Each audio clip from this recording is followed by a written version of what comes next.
संस्कारी थे, स्वयं धार्मिक थे, भगवान स्वामीनारायण के अनन्य भक्त थे। लेकिन कभी कभी क्या बात बनती है कि माता पिता अच्छे होते हैं तो बच्चे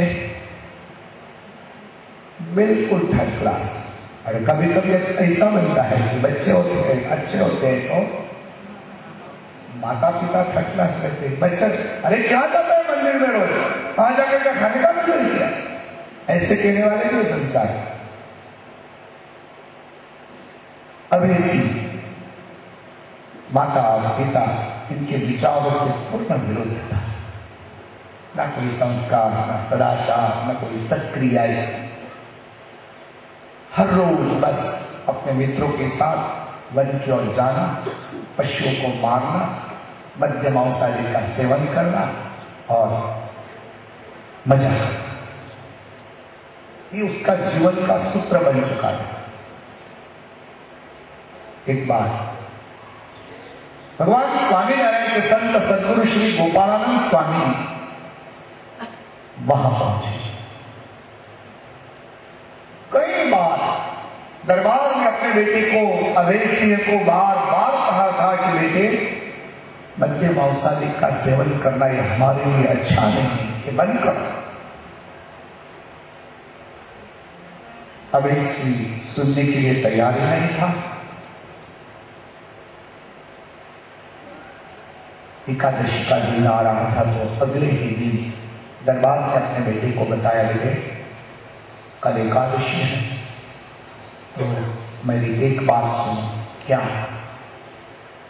कल तक मांस मत खाओ।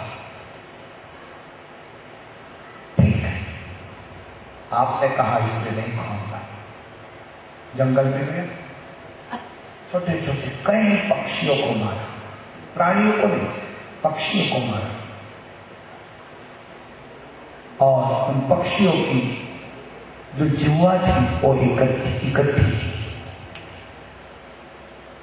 एक कटोरा भरकर अपने पिता के सामने आया और अभय सिंह ने कहा, पिताजी आपने कल मुझे कहा था मैं मांस नहीं खाना, तो आज एकादशी है तो मांस नहीं, मैं ये छोटे छोटे पक्षियों की जुआ लेकर आया हूं, चलो हम दोनों इसका फलाहार करते हैं। सुनते ही दरबार की आंख से अश्रु की धाराओं बहने लगी। दरबार को ऐसा लगा हर दिन तो एक दो प्राणी को ये मारता था, लेकिन आज तो कई पक्षियों को इसने मारा, इसने तो दुगना किया है। दरबार रोते रोते वहां से गए, बेटी क्या किया निर्दोष पक्षियों की हत्या करके तूने पाप किया। पिताजी मैंने तो कहा था मैं मांस नहीं खाऊंगा, तो ये का मांस है? अरे बेटा ये वही तो कहा जाता है। तब से दरबार के मन में ऐसा हुआ कि अब ये कहने के लिए लायक नहीं। कभी कभी माता पिता बच्चे अपने नहीं सुनते रहे, गधा है साला, क्या बोलते हैं? साला गधा है। लेकिन उनकी सोच में वो नहीं आता कि बच्चा यदि गधा है तो बच्चे को जन्म देने वाला बाप बड़ा गधा है।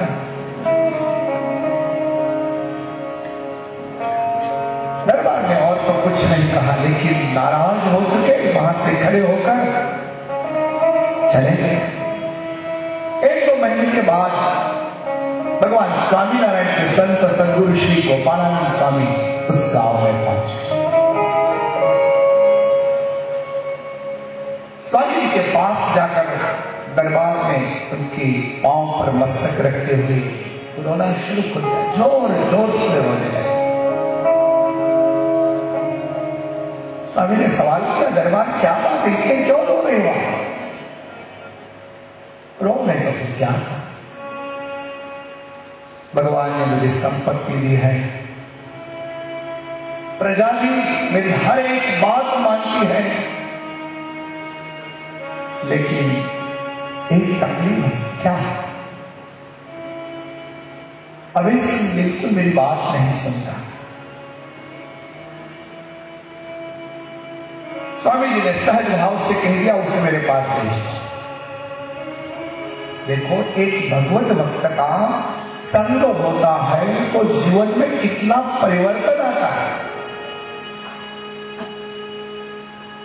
मैं तो कहूंगा, लेकिन मुझे विश्वास नहीं है वो आएगा या नहीं। कहो तो सही, भगवान अच्छे करेंगे। ठीक है, मैं तो बताऊंगा।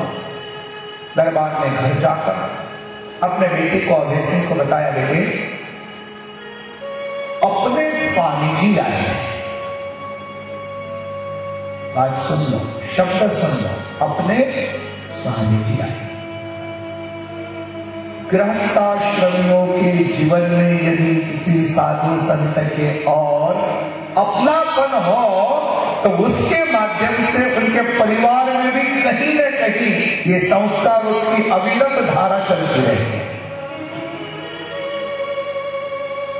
लेकिन आजकल लोगों को कहीं अपनापन होता ही नहीं।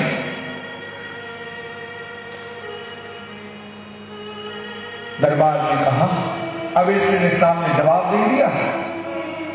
ओ साधु के पास जाना, बैठना, उनके मुंह से कथा सुनना, ओ आप जैसे लोगों का गुरु का काम है, मैं नहीं जानता। अरे बेटा, वो याद कर रहे थे,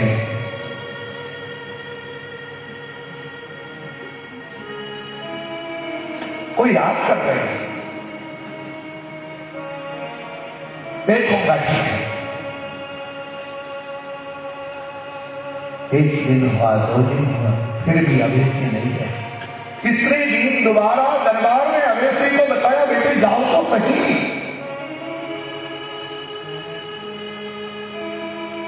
देखता हूं। दूसरे 2 दिन निकल गए। एक दिन जंगल में गया था, वहां से वापस आया तो मन में आया, मेरे पिताजी बहुत बार बार कह रहे हैं कि अपने स्वामी जी आए हैं, स्वामी जी आए, चलो मैं मिल लेता हूं। गोपालानंद स्वामी की ओर पहुंच गया।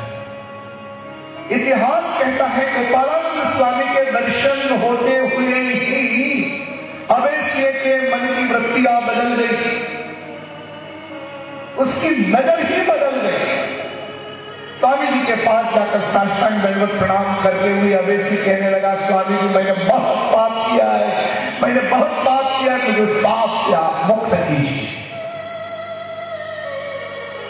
आंख से अश्रुओं की धारा बहने लगी। गोपालानंद स्वामी ने अवेसी को बताया, यदि आप वचन देते हो इसके बाद मैं मद्य मांसादि का सेवन नहीं करूंगा तो आगे की बात करता हूं। बेटे, भगवान ने इतना सुंदर मानव देह दिया है और इससे आप गंवा रहे हो। कुछ सोचो तो सही, क्या बार बार मिलता है? स्वामी जी के मुंह से शब्द निकले, अवेसी को असर हो गई। अवेसी हाथ बढ़ाया, कहा, स्वामी जी मैं वचन देता हूं, आप जो कहे वो ही करूंगा।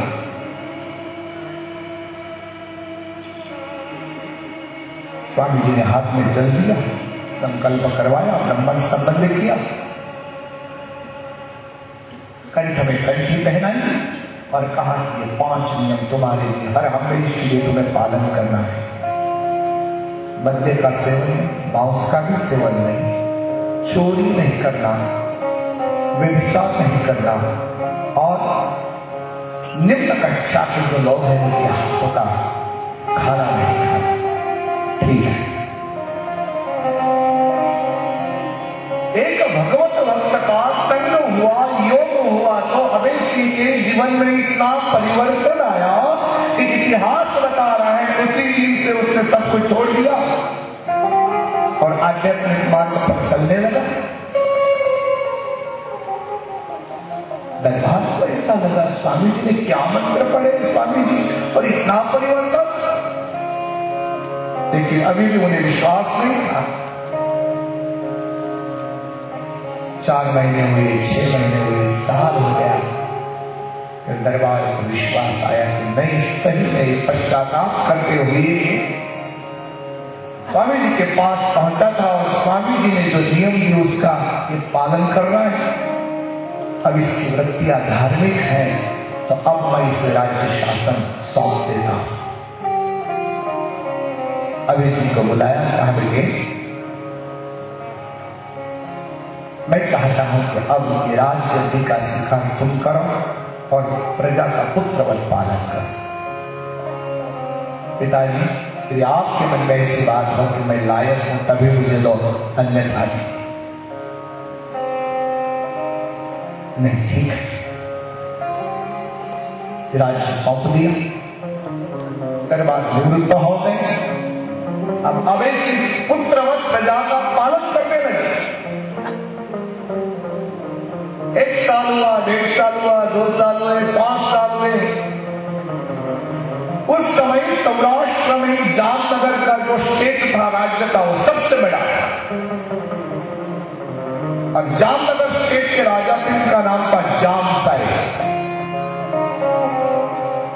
जाम साहेब ने वहां पर एक महफिल का आयोजन किया। प्राचीन काल में आज से 900 साल पहले तो राजाओं के दरबार में यदि महफिल होती तो वहां मध्य मांसाहारी का सेवन ही चलता था। ऐसे राजकारणियों के घर में रात को होता है ऐसे।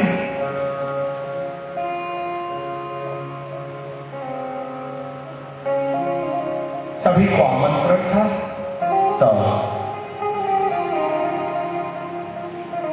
मैं इनके दरबार मतलब अब इसी को भी आमंत्रण मिला तो भी पहुंच गया जामनगर।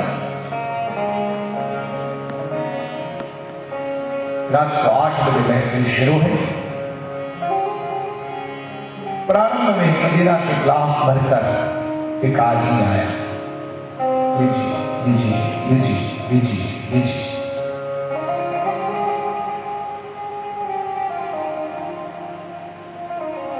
सभी ग्रहण कर रहे थे, लेकिन जब अवैसी के पास वो ग्लास लेकर आया तो अवैसी ने कह दिया मैं आ जाओ।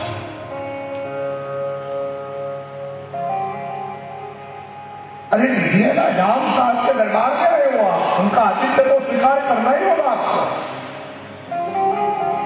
जाओ, कहा ना। लेकिन मदिरा का प्याला लेकर आने वाला जो आदमी था उसने जाम साहब को बता दिया, जाम साहब आज इस महफिल में आए हुए कई राजा महाराजाओं ने आपके आतिथ्य का स्वीकार कर लिया है, लेकिन ये मेले का आया हुआ दरबार जो अवैसी है उसने आपके आतिथ्य का स्वीकार नहीं किया। ऐसा अपमान आपका। कभी कभी अगल बगल में रहने वाले जो लोग हैं वो मानव के विचारों को बदल देते हैं। इसलिए संग ऐसे ही लोगों का होना चाहिए जो अच्छे हैं, जो धार्मिक है, जो सदाचारी है।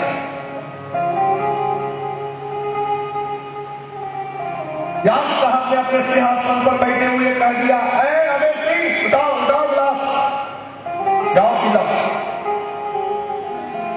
अवैसी ने कहा जोड़कर का बापू मैं नहीं लेता। किसके दरबार में आया है मुझे पता है या नहीं? क्या हमारे आतिथ्य का अस्वीकार कर रहा है? हमारा अपमान, हमारा तिरस्कार कर रहा है? नहीं बापा, ऐसी कोई बात नहीं है, मैं नहीं लेता। क्यों नहीं लेने उठा ले? क्या मुझे अपने स्थान से उठना पड़ेगा? नहीं बाबू।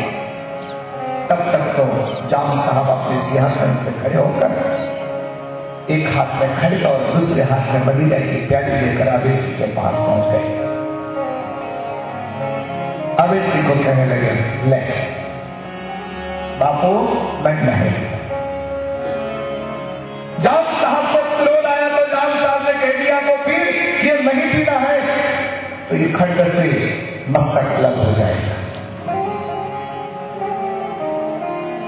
ठीक है, यदि आपको मुझे मदिरा पिलाना ही है तो इस खंड से पहले मेरे मस्तक को अलग करो, फिर अपने हाथों से उस मुंह में डालो।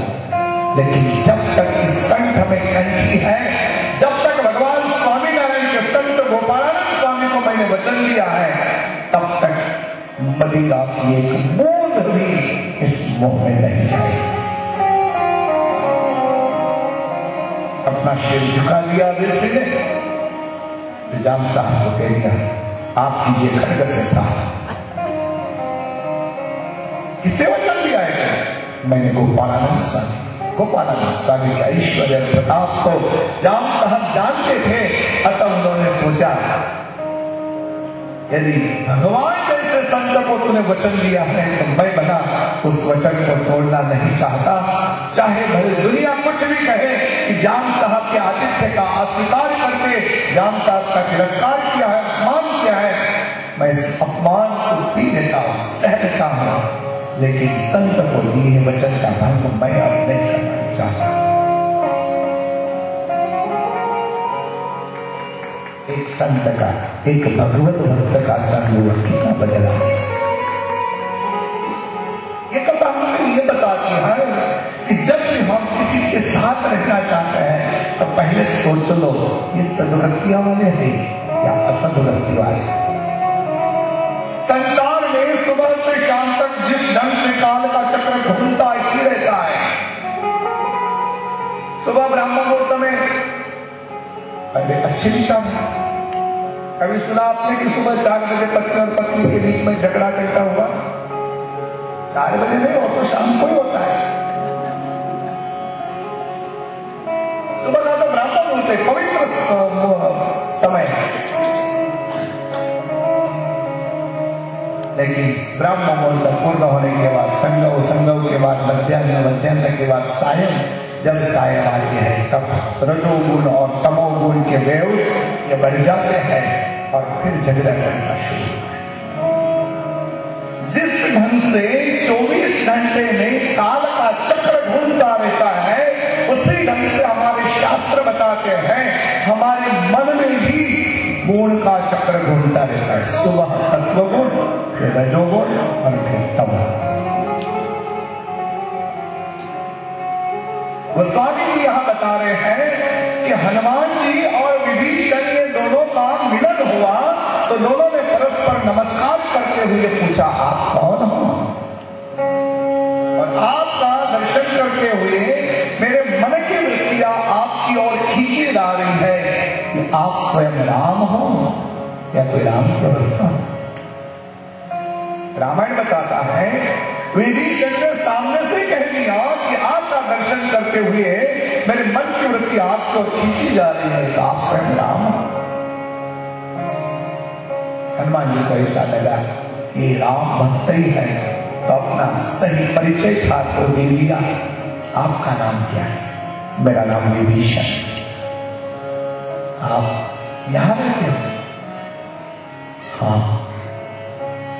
32 दांतों के बीच जैसे जिह्वा रहती है, बस उस ढंग से चारों ओर से राक्षसियों के बीच मैं अकेला राम भक्त हूं, रहता हूं।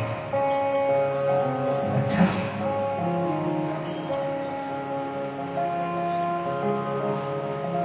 रावण का मैं भाई? अच्छा, रावण क्यों? हनुमान जी ने सोचा मैं विश्वास रखू या न रखू, लेकिन जब बीच में प्रभु रामचंद्र जी का नाम आ गया, भक्त और दोनों भक्तों के बीच में जब तक प्रभु केंद्र स्थान में है तब तक विश्वास करना इस साधक के लिए मोक्षदायी बनता है। हनुमान जी ने अपना सही परिचय दे दिया, मैं राम तो नहीं हूं लेकिन राम का दूत हूं, मेरा नाम है हनुमान। अच्छा, आप लंका में भला कैसे आए? लंका में तो किसी को प्रवेश नहीं मिलता इसमें।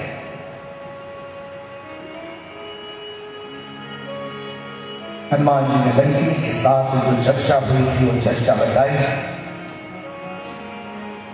ठीक है,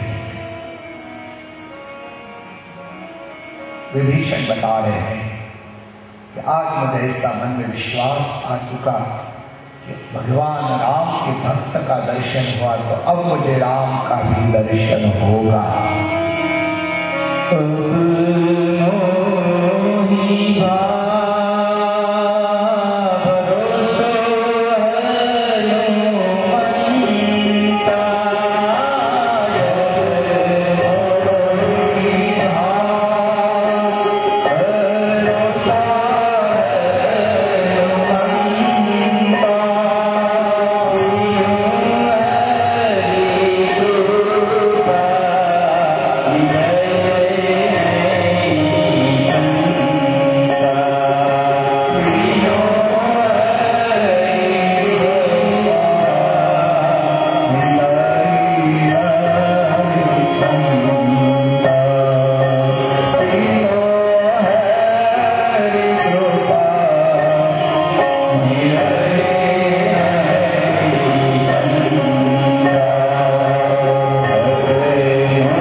उदय के लिए आपका दर्शन करवाने के लिए आया।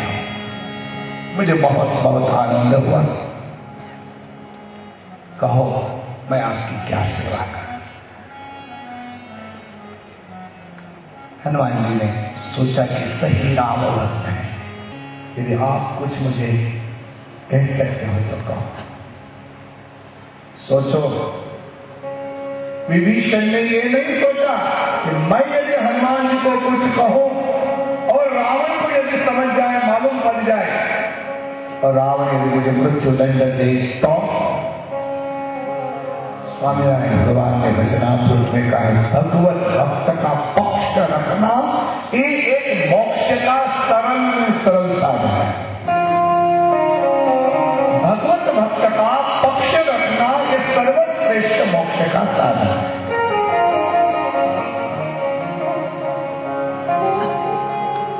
भगवान स्वामीनारायण के संत एक गांव में गए थे। एक बुढ़ी ने देखा कि कोई साधु महात्मा जा रहे हैं तो विनती की यदि आप कोई हर्जा न हो तो मेरे घर पर भिक्षा लेकर आप जाइए। 3-4 दिन से संतों को उपवास हुआ था। सभी संत सोच में पड़े कि बड़ी मां है, कहते हैं चलो। 20-25 संत थे, आगे बुढ़ी चल रही थी, पीछे पीछे संत लोग चल रहे थे। घर पहुंचे, बुढ़ी ने खिचड़ी किया, सीधा सामग्री दी, चावल दिए, दाल दी और अपने घर के आंगन में ही बनाने का कहा कि आप बनाइए। आप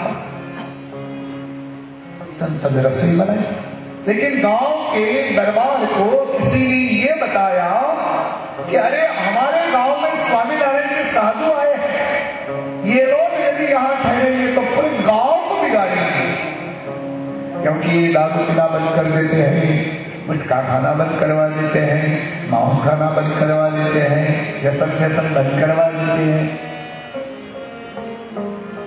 निकालो इन लोगों को गांव से।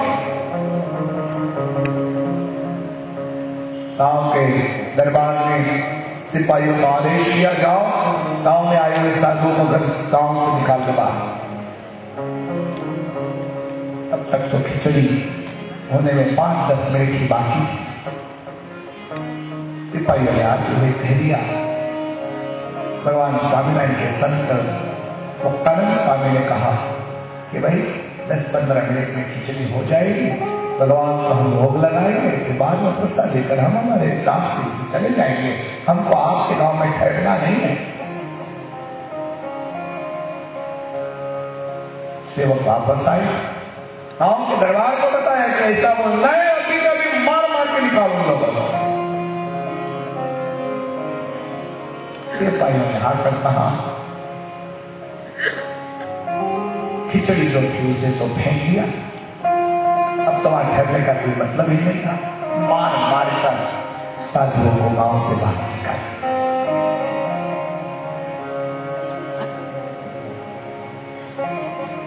संत लोग जो छोटे छोटे उम्र के थे वो तो रो रहे थे, बड़े संत लोग उन्हें सांत्वना दे रहे थे। अंत तो गजवा गांव से बाहर तो निकल गए, लेकिन जिस बुढ़ी ने संत को भोजन के लिए आमंत्रित किया था उससे बहुत दुख हुआ, बहुत दुख हुआ। उसके 2 बच्चे थे, एक का नाम था मामैया और दूसरा का नाम था मेरा। दोनों खेत में गए हुए थे, वापस आए शाम को, देखा तो घर में अंधेरा था, न दिया जलाया है, न आरती की है, न रसोई पकाई है। माँ क्या बात है, आज इतनी नाराज क्यों हो रही है, क्या किसी ने तुझे कहा? रोती हुई बुढ़ी ने अपने बेटे को कह दिया, बेटे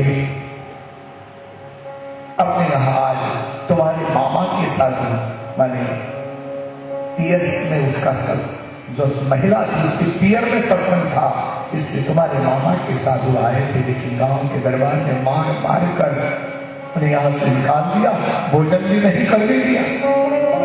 तो ये ऐसी जिंदगी जीने से क्या फायदा है? मां तेरा कहने का मतलब क्या है? बेटे इन लोगों को कुछ शिक्षा तो मिलनी ही चाहिए।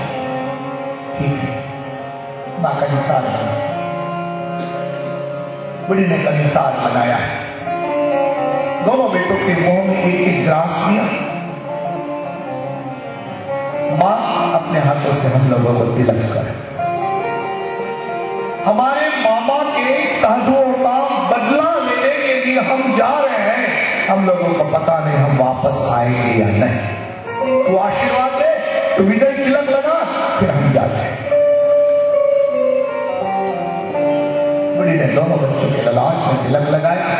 जाओ बेटे, भगवान तुम्हारे साथ है। और इतिहास कहता है मामई और मेरामन दोनों ही पहुंच गए।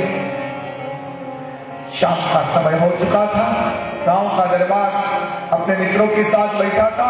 वहीं जाकर मामई और मेरामन ने सवाल किया है हमारे मामा के साथ, बोले किसने मारा? दरबार बड़ी शुद्धता से कहने लगा, मैंने मार कर बाहर निकाला है। मैंने कहते ही मामई और मेरामन दोनों ने एक ही साथ खड्ग का प्रहार करते हुए दरबार को टुकड़े कर दिए। दोस्तों, आदमियों का सही नहीं, दोनों के पीछे पड़ा गांव के बाहर। ये दो और वो दोस्तों दोनों के बीच में युद्ध हुआ। दो आदमी दोस्तों के सामने कब तक सामना कर सकते हैं? उन लोगों ने लोगों को जमीन पर ऐसी अवस्था में कर दिया, ये मृत्यु शैया तक पहुंच गए। अंतिम समय था, पानी पानी पानी कर रहे थे। अब वहां कौन पानी पिलाएगा? अंतर्यामी शक्ति से भगवान स्वामीनारायण ने जानकर उसी समय दो रूप धारण करते हुए जल की झाड़ियां वहां झाड़ी लेकर वहां पहुंच गए। दोनों के मस्तक को अपने गोद में लिया, दोनों को जलपान करवाया और कहा बेटे, तुम्हें यदि मेरे धाम में चलना है तो मैं ले जाता हूं, और यदि तुम्हें चिर आयु चाहिए तो मैं तुम्हारी आयु लंबा दूंगा।